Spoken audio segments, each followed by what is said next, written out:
वाली बहू। रंजना कभी ब्रश नहीं करती थी। उसे कितनी बार उसके माँ बाप ने डांटा, लेकिन उसका कोई असर उस पर होता ही नहीं था, जिस कारण से उसके दांत पीले पीले हो जाते हैं। शादी के बाद अरे बहू, वैसे तो तुझ में कोई कमी नहीं है, पर तेरे दांत इतने पीले कैसे हैं बेटा? कैसे मतलब? कोई सर्जरी थोड़ी ना कराइए। वो तो क्या नाम, मैं ब्रश नहीं करती थी तो पीले हो गए। अब क्या करूं? आप कहे तो लाल करवा लूं या फिर काले? यार ये क्या है, क्यों माँ से लड़ रही हो? लड़ रही हूँ? अरे मैं लड़ रही हूँ या ये बोल रही है कि दांत पीले हैं, पीले। अरे तपस्या थोड़ी ना की है इन्हें पीले करने के लिए। बकायदा ब्रश नहीं किया है 20 साल तक, तब जाकर। छी, कैसी बात कर रही हो? ये उस वक्त तो पीले नहीं थे जब हम लोग तुम्हें देखने आए थे। अरे तब साफ करवा लिया होगा डेंटिस्ट के पास जाकर। अब देखो कैसे पीले पीले लग रहे हैं। रंजना सास की तरफ गुस्से से देखती है। फिर शुरू हो गई पीले पीले पीले। अरे पीले तो तब भी थे जब मेरे हाथ का रसगुल्ला उड़ा उड़ा कर खा रही थी और बोल रही थी, लड़की नहीं गुणों का खजाना दे रहे भाई साहब आप।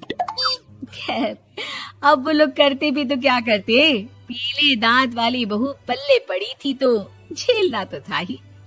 एक दिन कीर्तन में रंजना गाना गा रही थी। अरे कमला बहन, माँ का द्वार है, यहाँ तो सब शुद्ध होकर आते हैं, फिर अपनी बहू को ब्रश भी नहीं करवाती तुम। दूर से पीले पीले दांत भक्ति में बाधा उत्पन्न कर रहा है। अरे कोई 2 साल के बच्चे थोड़ी ना लेकर आई हूँ मैं बहू बनाकर। अच्छी खासी लड़की है, अरे कैसे करवाऊं ब्रश? ये तो उसे खुद करना चाहिए ना। अब माँ बाप तो इसके जैसे तैसे निपटा दिए, ये नहीं सोचा कि सास कैसे संभालेगी। सास बहू को लेकर घर आ जाती है, लेकिन सोच लेती है कि अब इसे लेकर कहीं नहीं जाएगी।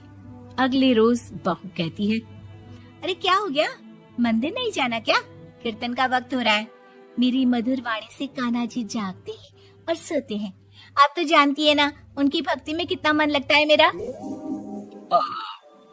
वो क्या है ना, तबीयत ठीक नहीं लग रही है मेरी, आराम करूंगी मैं। तबीयत ठीक नहीं लग रही? अभी तो मिथुन के गाने पर नाच रही थी आप, और अब बोल रही है कि तबीयत ठीक नहीं लग रही। अरे भक्ति में मन लगा लो सासू माँ, ऊपर जाना है, क्या मुंह दिखाओगी आप? हाँ? सास को बहू की बात पर गुस्सा आ जाता है। मैं क्या मुंह दिखाऊंगी, इसकी चिंता तो ना कर, समझी?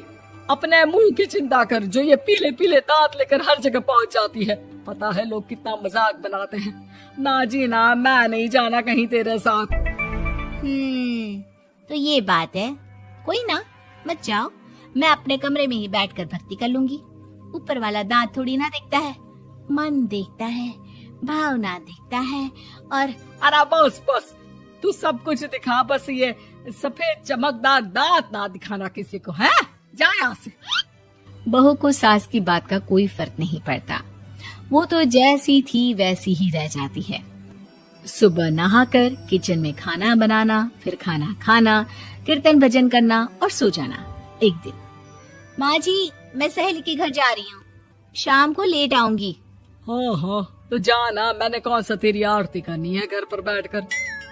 रंजना सहेली के घर जाती है, जहाँ वो पार्टी में जाने की तैयारी कर रही होती है। अरे शिखा, कहाँ जाने की तैयारी कर रही है?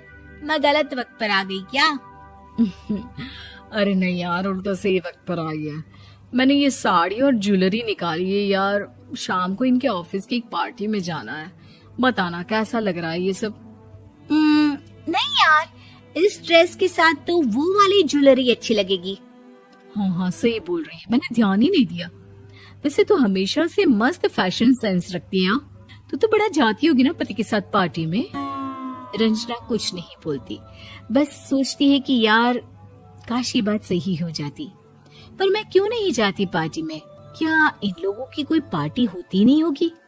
रंजना घर आती है और रात में पति से सवाल करती है, एक बात बताइए, आप मुझे किसी पार्टी में क्यों नहीं ले जाते? क्या आपके यहाँ ऑफिस में पार्टी नहीं होती?